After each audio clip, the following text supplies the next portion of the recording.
Hello and welcome back, ladies and gentlemen. Thank you for joining us again in this episode of VCTV by LATOKEN. So again, if you've not known more about us yet, do visit the website. The links are below. If you need more on our scheduling and the topics that we cover and who we feature, again, the links are below. If you're joining us or looking at this live from YouTube, which you're watching there, again, remember, click and subscribe. Today, we're going to be talking about e-learning. Now, a little bit on EduTech as well. So we're going to cover, it's a big topic, and hence we have on our panel today, this distinguished gentlemen that we have here. I'll let them introduce themselves first. Before that, my name is Terrence and I'm from LATOKEN. And again, you're watching VCTV. VCTV is a platform where you can actually come on and pitch your business ideas to real investors and also to those viewing from the outside. So get in touch with us. You know the links, you see it in front of you. And without further ado, I'll let Ajay go first with a quick introduction and a little bit on what he does and where he's from. Sure. Ajay, Thanks, over to Terence. you. Yeah. Yes. So I am from India, and I have been in the edtech space for about 10 years now. I started with a company which we used to rate schools, like the greatschools.org idea in the US. We used to rate affordable private schools. So it was a not-for-profit edtech company that we had, but we converted into a for-profit and moved towards student rating, still in the impact investment space. So we raised decent rounds from Michael Susan Dell Foundation. Since then, I have been an investor and I have a portfolio of edtech, finance, and companies related to technology and deep tech. So have a portfolio of about 30 startups right now, predominantly Indian-based startups. Right. In EdTech specifically, it is interesting because of the whole closure of schools and colleges. There is a surge of online learning, and hence the interest to both advise startups and invest in them. Excellent. Thank you for that, Ajay. We'll definitely come back to that one as well. Khaled, over to your side. A quick introduction from your end. Yeah, hello. I'm Khalid Sohel. I'm working for Bangladesh Venture Capital Limited. It has been working around 6, 7 years, and I'm working there for 5 years. And I'm also engaged in an university, Daffodil International University in Bangladesh.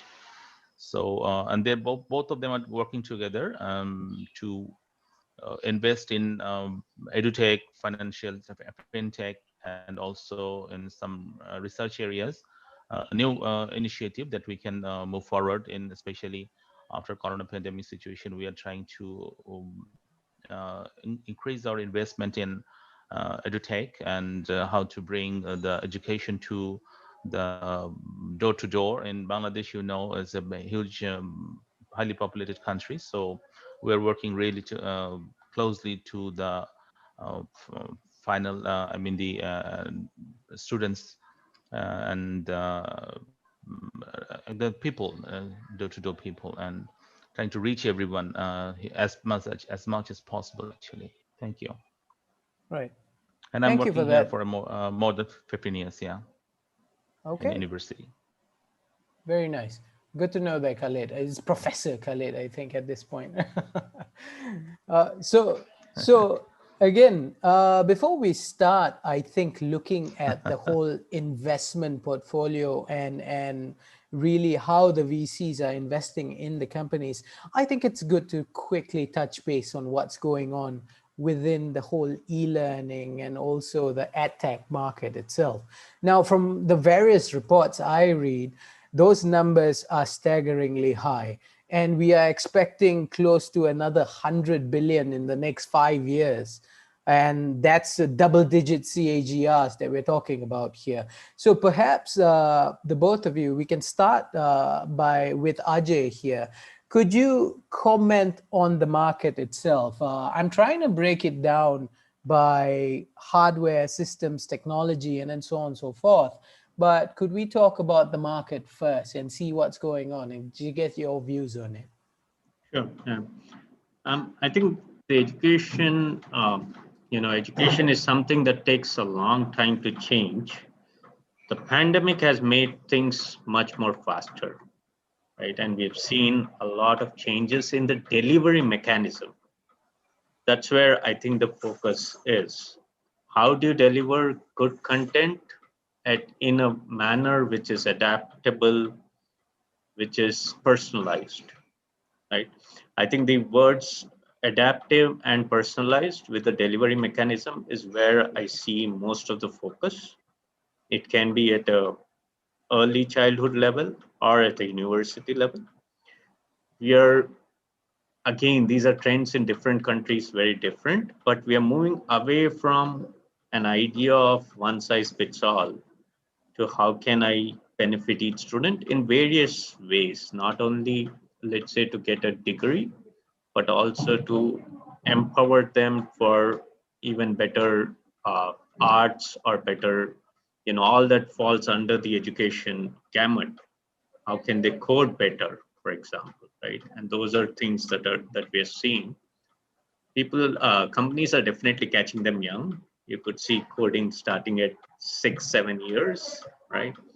And there are other interesting things that have not been explored, like even young kids doing physical activity through online classes. So a plethora of activities happening. It's how the content is that still matters. It's not like what I see is a lot of people starting in the edtech space without having a foot or an understanding of that space, and that's not very helpful. You need to have the right approach. It's not that it's not everyone's game that edtech can be played. Mm. Right. I agree with you there, Jay. I think kids are definitely starting early, and people are looking at edtech from many different angles itself. Hopefully, we can clear that on the show or give them a little advice on how to move forward. Khalid, over to you. What do you think Yes, with regards to where the industry is headed?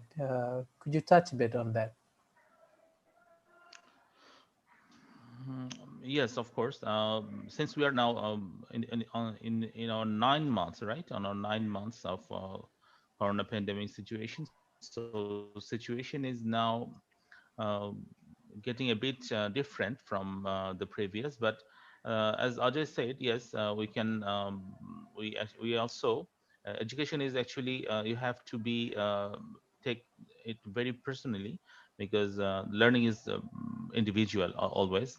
But the situation should be easily taken forward for everyone and as much as we can actually. So yeah, we are seeing that our children, like my son, and they have been started very early in primary level. So, but they are now adapted, right? They are now taking online classes now, but it's been lacking because of not always the hardware and software actually are, and the network also is giving the same the facilitated to everybody. So it has been a very some time we didn't think about it. So before the corona pandemic actually, so we had to be always connected all together, so we didn't think about it. So we weren't that much ready at the early stages of this situation. But um, this were actually um, the students have been taking it, especially the primary students have been taking it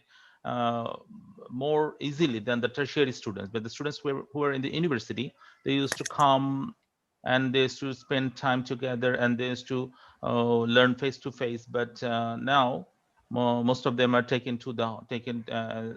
staying at home and uh, uh, taking classes, they're taking lectures online. But in the university where the engineering courses and the business courses are there, and they need to discuss more with fellow students and the teachers also, and they are actually facing more trouble than the primary school student because they are adapting it quickly. But the students in the universities, they're actually facing a bit, I think, difference uh, in the case of like they don't not always, I'm not saying everybody is not doing in the same way, but sometime at the beginning they were facing some trouble. But now, in our company is also investing a lot in, especially in bringing new softwares into the systems, and how to and the teachers and the professors are being trained to edu technologies and other things, so that they can also be very much uh,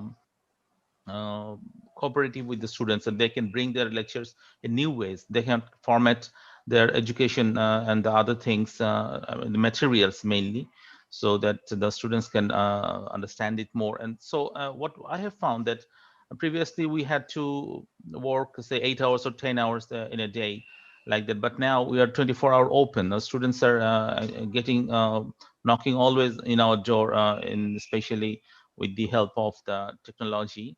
So but it's in one way it is better, because we are staying at home.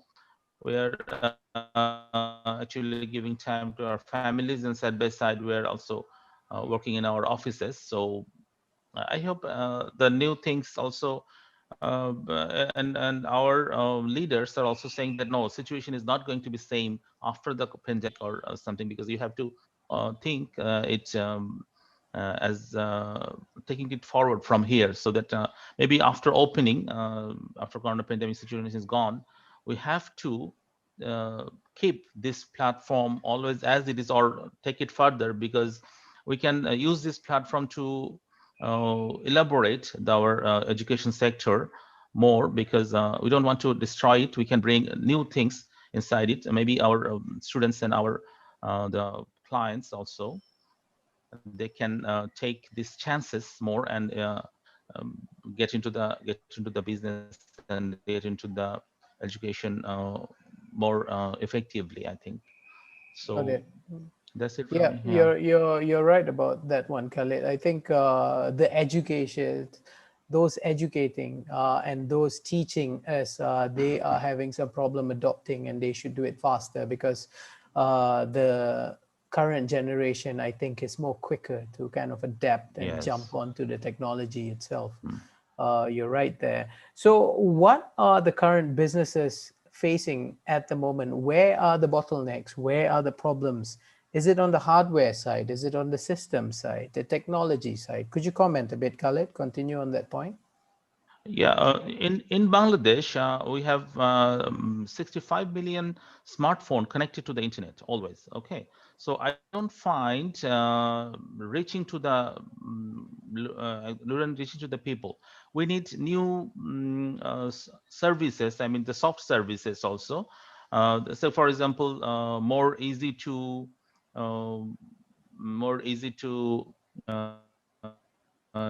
take the classes. For example, audio video how can we bring this video, I mean the classes inside the mobile screen. So we may have to design new system or the interfaces, so that it can be in the stuff. For example, in Zoom, it has some features, right? Participants, screen shares, the reactions. So we have to bring more softwares with more facilities or more handy, I think, that can be easily handled by the mobiles and some other handful, I mean, the devices also. So I think this is one criteria. And another thing is, in our country, the connection, I mean, the network connection is not that easy to everybody. I mean, in the rural area, we have districts, divisions. So in the capital, it's okay for us, but in the not in every area. So we're also facing some trouble in the network speed also, right? To make it generalized for everybody. So that's, I find it Yeah, challenging. Yeah, yeah. yeah, you're right. On that point on network speed as well, for those viewing, ladies and gentlemen, again, apologies from our end. Some of us may be losing that little bandwidth, so bear with us here. Let's continue on that point there, Ajay. What do you see from coming out from India, to kind of rephrase that? Where's the bottleneck at the moment? Is it with the whole technology? Is it the systems, or is it just the adoption at the moment? How what is it? Yeah, I think India being a little ahead on the curve of systems and internet, I think it's the adoption, Hmm. right? It is the inertia of of the entire education system, including the teachers or your professors, etc., to be able to adapt to the new systems out there, right? When I compare it to the corporate world, let's say corporate learning, there are enough systems out there being used. And one of my portfolio companies has a MOOCs platform doing that. I could easily superimpose that on the education system at the lower end of, you know, but I think it's the both the adoption and the fact that you do not have content, or you do not have you are trying to force fit content which was being used in a classroom on the um, on the software or on a online mechanism, which wouldn't work. You would need different ways to engage the student, right? Especially if the student has a laptop or a tablet in front of them, they have various other distractions going on. So you would need to engage the student much more. So I would believe the systems have fairly been advanced. I have seen enough software coming out. Yes, some of them might not be as seamless as I would like, but that's just a journey. More is the inertia of the entire system to adopt to these present conditions. Okay. Okay. Yeah, you're right there. Okay, so now how we're going to move on is we're going to talk a little bit on some of the investments that you've made. Because, of course, part of the discussion we're having today is really looking at investment pivots towards this sector itself. So, again, I think, Ajay, you're in the realm itself and you made a few investments here.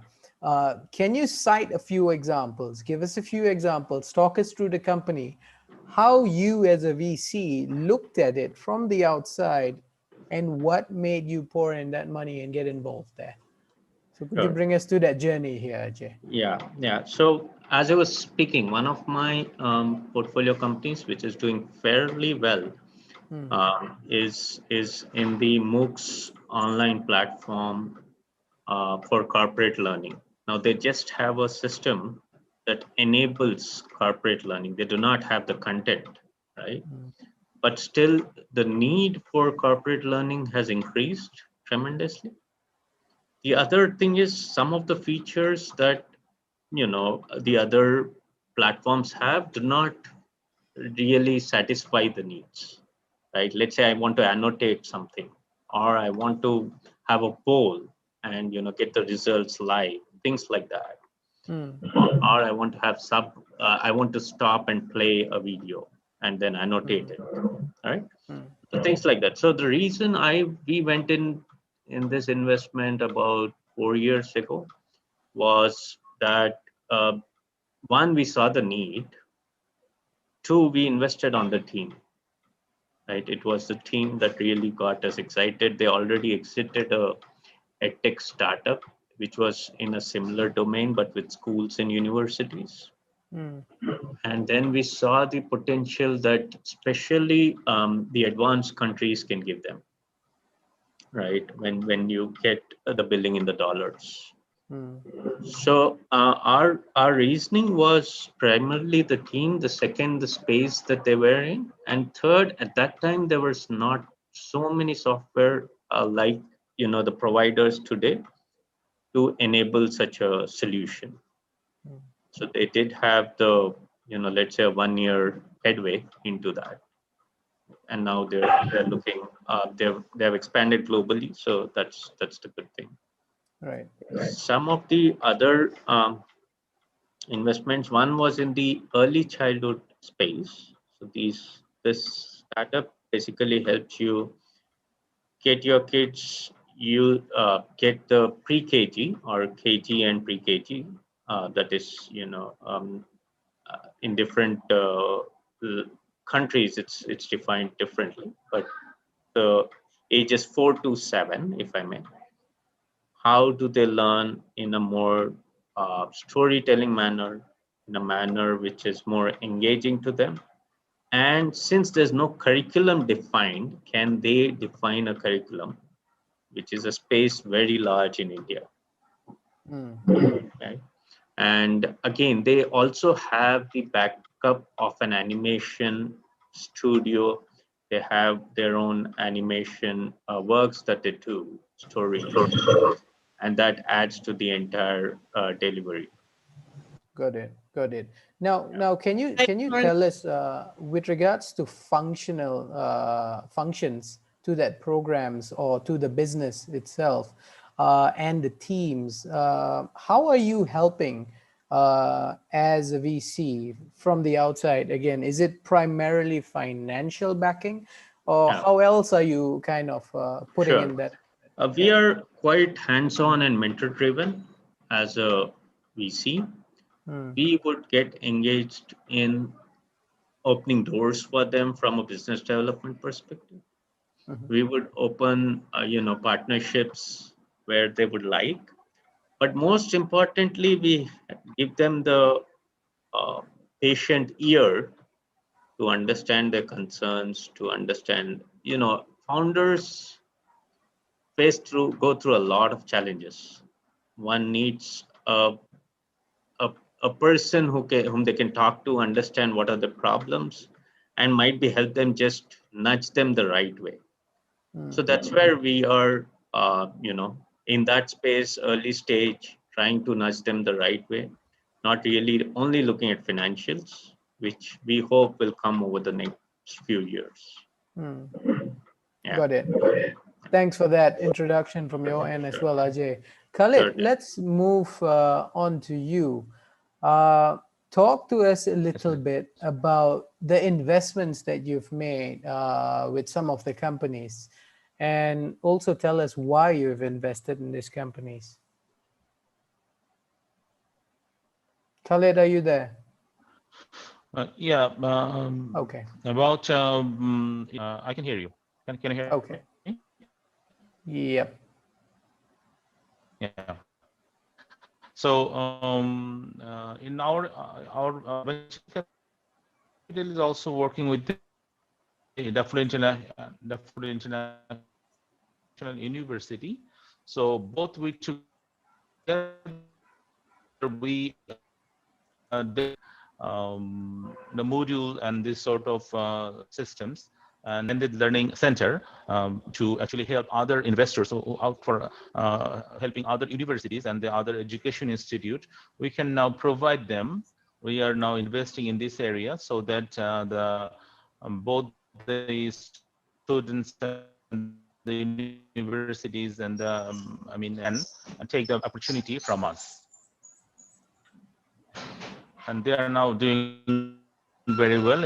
Our company is now selling the services, and also with the for the other universities and other education institution. The blended learning system is now doing very well, and the blended learning system means already the teachers and the students they can have online classes, and they can have their study material, see whenever they are free to do that. Not always you have to be online always, because the connection is not always very good, so that the both online offline and the supporting system is there. And now we're trying to develop this kind of the supporting systems and the platforms for the students and also the universities and the education institutions. So we are working on that, and we're investing a lot, and also we are helping other university and institutions to take help from us. Right. Yeah. Okay. Thanks again for that, Yeah. Khalid. I think we've probably lost you a little bit here and there.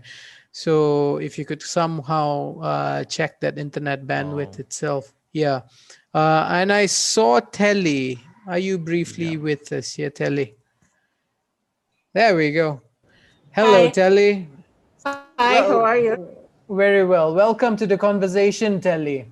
Uh, just to kind of bring you right up to speed here, we're talking about e-learning and edutech, and I'm going to put you under the spotlight right away. Can you tell us a little bit about perhaps some of the businesses that are sprouting near and around you, with regards to the sector itself, and then we'll move on from there. Okay. Well, I've been focused on my project, but so I'll come to that. So our project is one of the ones. In the areas of EdTech and e-learning, I think the number of platforms we're seeing emerging are ones that I would say embrace a lot of the soft skills, softer skills, and have been able to provide uh, a more experiential offering. So as you know, tech e-learning have been around for quite a bit, but the big challenge has always been in providing a sort of engaging experience. You know, most of the universities use Moodle, even though the most modern Moodle, it doesn't really provide for those type of engaging experiences. So what we're seeing is like you could say new entrants even um, from companies like even Microsoft with their Teams Mm, solution. Their Teams solution has now become one of the most used when it comes to edtech. Why?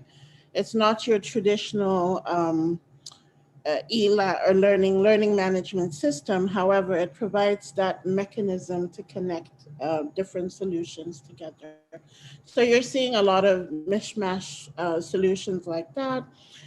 In the area of, should I say, early learning, kindergarten going up to K-12, you're seeing companies like Bunsey. Bunsey is doing pretty good. I think they've scaled quite a bit, and Bunsey provides a number of different solutions for engagement for kids. So Bunsey is pretty much doing well.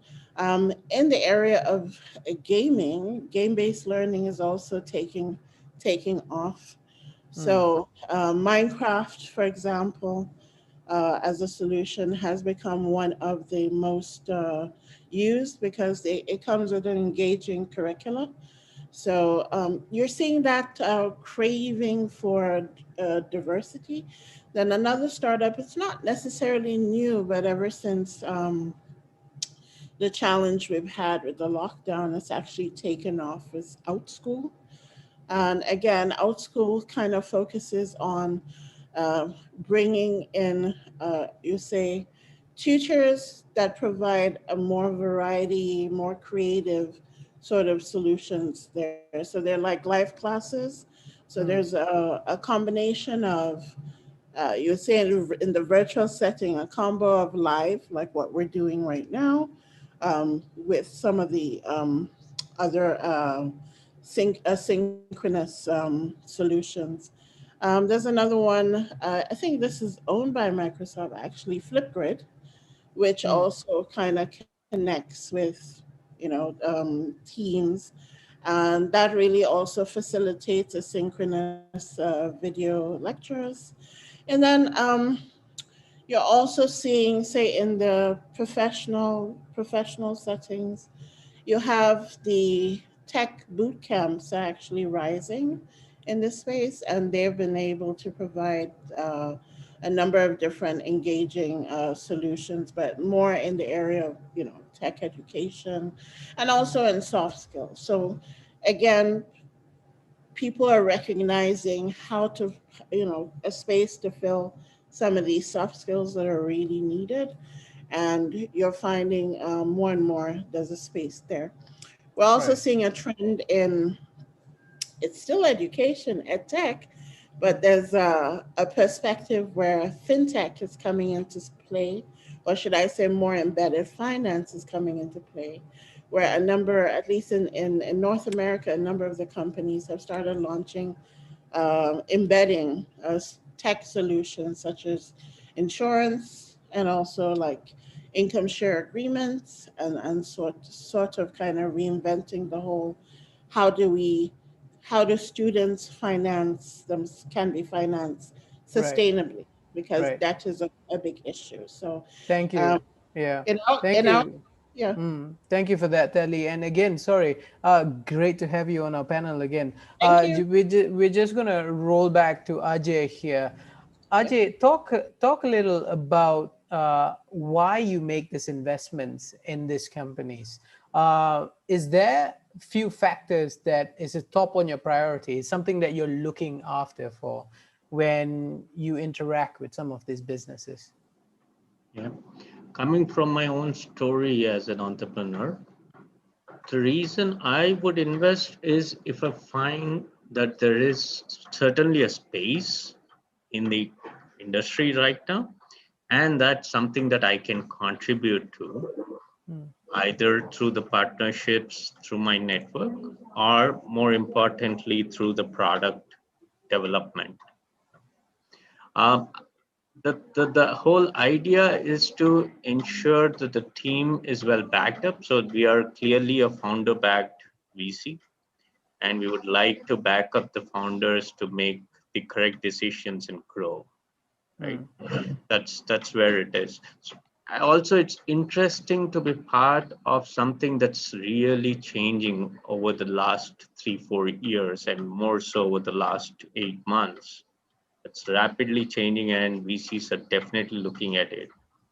I have seen that the fundraise has increased tremendously, and I would see that it will continue to increase. And the numbers that we are looking at is mind blowing. Is there a top trait that you're looking at here, Jay? In India, there is still something like the test prep market is something pretty large, right? And its willingness to pay is much higher than many other things. But I am more keen to look at those markets, those things that might also enhance the overall ability of a child.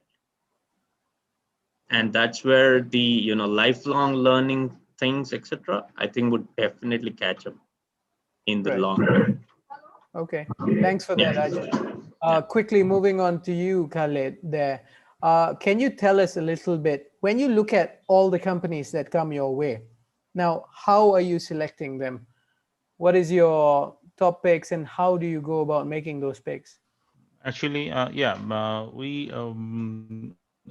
try to understand the core. I mean, the core services they like to provide, for example, and for which area they are actually covering, and according the need of that particular area. For example, some of them are coming with primary educations, some of them with secondary, and some tertiary like universities, and some platform like Ajay says, the corporate training is now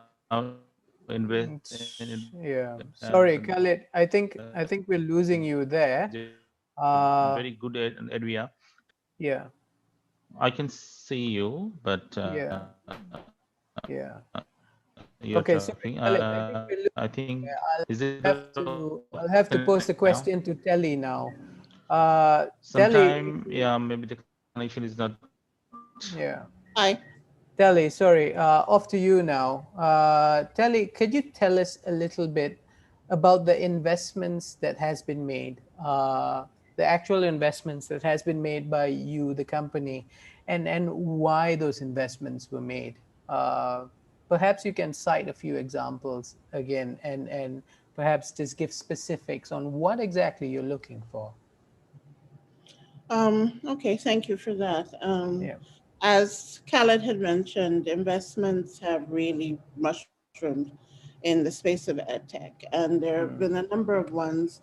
One, you're looking at those that focus on data and digital transformation for a lot of the educational institutions.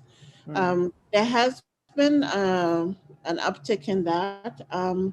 Fairly recently, there have been investments in, like, for example, those that are focused on digitizing curricula. So I know some investments like Schoology, would have received a sizable amount of investments.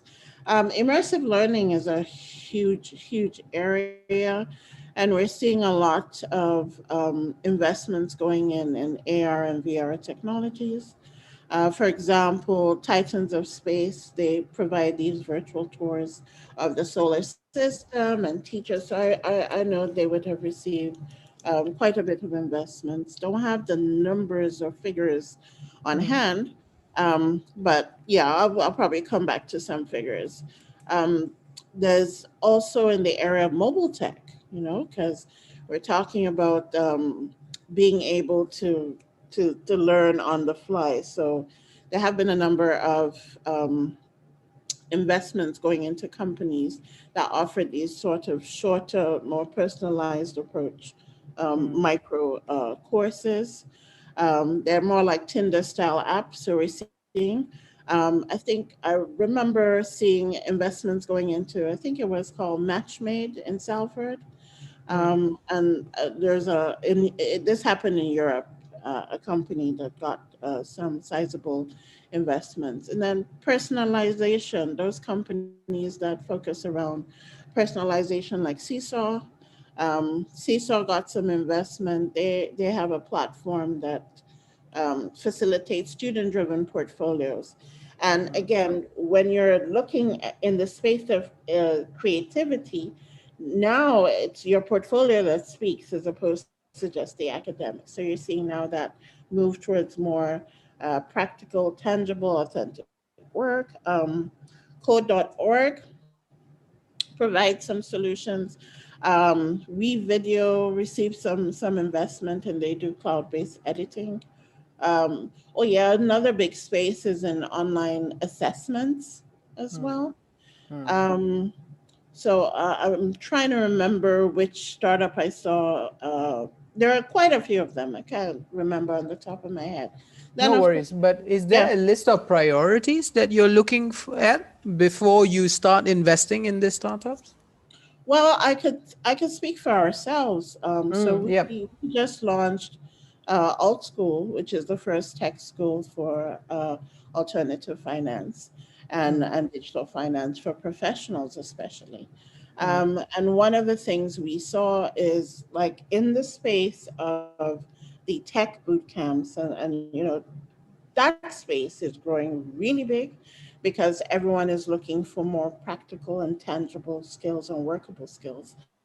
And for us, the reason why we decided to kind of be laser focused in this space is because on the one hand, you have digital transformation occurring within finance, and there wasn't really a program very specifically that focused on around infrastructure and teaching, uh, facilitating the transformation to digital financial market infrastructure. So there's a specific niche there. You have fintech, you have blockchain, you have digital currency, but you don't necessarily have that holistic. Uh, this is what a digital financial market infrastructure looks like, and this is how it could support embedded finance or climate finance, whatever have you. So that is one area. The second area is when you now, because we're also raising a fund which is centered around All School, and it's really to provide income share agreements to students. That is what has added significant value to a number of the startups that have really been successful in the space. Not in the space of where we are. We found our own niche, but in the space of application of EdTech and all those startups that have kind of embedded additional solutions like finance have done extremely well because you have then enhanced your revenue flows. So this is particularly why. The other areas also being able to provide that alternative pathway into the workforce. So that bridge is quite important because on the one hand you might just have education, but education needs to be practical. So the boot camps and those tech schools do quite well because their focus is around, hey, we're training you for you to be absorbed and you be useful. Right. So having that connection to the pipeline of actually being able to give a person a pathway into education is what we saw as a huge opportunity. So what we did to take a step further is to see, okay, so we want to professionalize the space, but we also want to make sure they receive accreditation, certification that is recognized. And especially when you're dealing with finance and a financial sector, in order for them to be more credible, you have to have education. So we Right. went out, we partnered with a university, Middlesex University, to be able to produce the first postgraduate certification. So you now have, an accredited program and pathway you can take them through. And, once we complete the postgraduate certificate, you can move on to the diploma and right up to the master's. But we're just starting that Right. process. Yeah. Right, So right. our Thank you. Thank you programs for that, are Ellie. Sorry, I'm going to hiring. cut you off there. Yeah. Yeah, I think you're right. The whole idea of having that transparency and where to bring the business from start right up to that vision, I think that's fairly important, and that's something that all the VCs look at. Ajay, kind of going back to you on this one. Before we start with that final question, we are at the tail end of our show, ladies and gentlemen. And for you that have just joined in, again, thank you for making time. This is VCTV by LATOKEN. Again, the links are below. And if you're watching us on YouTube, click like, subscribe, even put your comments down. Ajay, to kind of summarize the show and also to look at and give advice even to some businesses that are watching you at the moment, uh, what would you tell them? What's your advice to them if Sure. they want to get into this sector? Yeah. One, I would say it's a good time to be in this sector. Mm, So it's a time where you could really raise funds and get the right numbers going. Having said that, one, I think education is one area where each region, each country has different ways of doing things. It's not easy for a education startup to shift countries and work the same way. So if they need to expand, they need that adoption mechanisms built in. Most importantly, I feel you need to define your niche and you need that USP because there are too many wannabes out there. Right now, there is a mushroom of edtech startups, and you want to define your niche. mm, Otherwise, it's something that, like in case of Byju's, if I may, it's almost like a winner takes all market, right? And it's difficult for others to really catch up after that. So it's important for you to find a niche and then stick to that. And then find the right partner, be it a VC or someone to grow the thing, to grow your venture. Yeah, those will be my advice. right. Thank you for that, Ajay. It's very useful and insightful there. Khaled, we're going to hear from you now. Could you tell us again to all those up and coming startups looking at you? Could you give them some advice? Yes, and I would like to talk like, for example, first of all, understand the basic need and spatial area I would like to highlight. Also think about the hardware and software, also think about the connections. And as Telly and Jay was saying that, yeah, you have to think about the small devices, small screens, and different kinds of, how you can actually divide your total thing into smaller chunks or smaller sections, so that anybody can take it, say, by stage, in the total, take the total thing together. So you have to always keep in mind that reaching to the um, particular client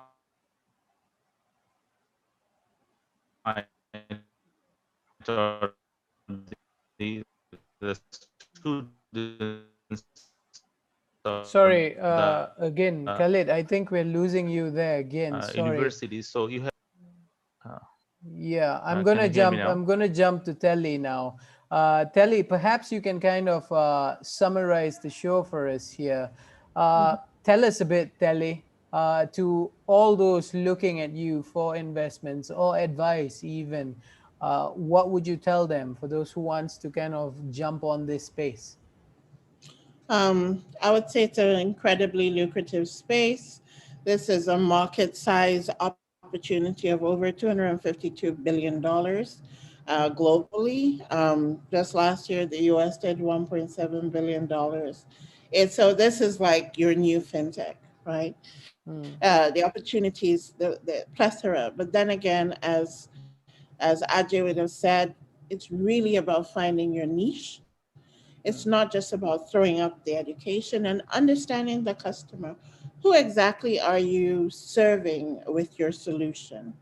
mm, Is it the government? Is it the corporation? Is it the student? And if it's the student, at what level? What mm, sort of value add can you bring? You have to mm, research and see what other people are doing, and mm, not to kind of replicate, but see how you can focus on enhancing. So, business model innovation is very key in developing that. That being said, there are very clear opportunities in this space. I mentioned before, from online assessments mm, to, even if you're focused on institution, obviously you now need to focus on how do you make that institution more data driven. So there's an opportunity in the space of digital transformation. Um, I mentioned personalization. Big one is engagement. And under engagement, you focus on the curricular side with getting new curricular, maybe even around VR, AR. That is going to be huge. And I don't think not enough has been done. While you're looking at that, you have to now look at access, and access from the perspective of, can they afford it? And access, can they connect to it? So affordability and connection, especially in you're looking at larger countries, developing countries, especially in Asia, you want to look at from the perspective of inclusion. And even if are providing it, the question is, who are you providing it for? Um, e-learning assessments, ongoing assessments. What sort of technologies can you apply to make it easier? How can you incorporate AI? How can you incorporate AI machine learning for adaptive learning? That is a big space. Everybody is different, and being able to track and adapt the curricula to suit a particular person is key. What about those people who are differently abled? They have different learning abilities. There's not enough, and there's a huge demand for that space. So that's looking at that as a specific. It could also be a niche where you're looking at maybe gender, from a gender based perspective. Women learn very differently from men. And just like how in the traditional education you would have had girls' schools and boys' schools, you could also have solutions around that. Well, some might say it could discriminate, but then again, that depends on how you implement your model. So the opportunities are plethora. Engagement, personalization. I can't stress more about that aspect of engagement. We're dealing with experiences. Students need to be able to have experiences. And in this virtual on off world, we have definitely shift from like teaching to be able to facilitate self-paced learning, So video, any content around video does well. I would tell you one of the best platforms for education happens to be YouTube, you know it's video-based learning, but how can you then curate it into your own space? So lastly, I would say the curation into a space would be thinking about being ecosystem focused. How do you construct a nice fluid ecosystem that has many different value points and doesn't exclude people? Because on the one hand, you're focused on the student, whoever that may be, the corporate student, or in high school education student, but you also have to focus on teacher ed is a huge area. We're making a lot of assumptions here. What we saw when a lot of schools had to go online is the teachers have not never been taught.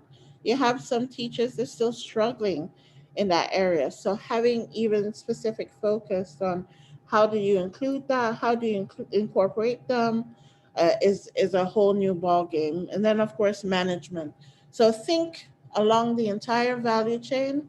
Think ecosystem, and good luck with engineering your business models. And also scan the market to see where the space is and incorporate fintech as well.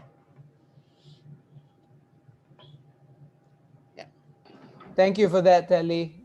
Again, it's great advice, and for those of you watching us from wherever you are, whether you're on the LATOKEN main page or on YouTube, remember the links are below.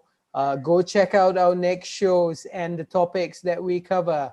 Remember, LATOKEN is your exchange for liquidity and listing your new tokens itself. So get on board, get your business out there. We would really want to hear from you.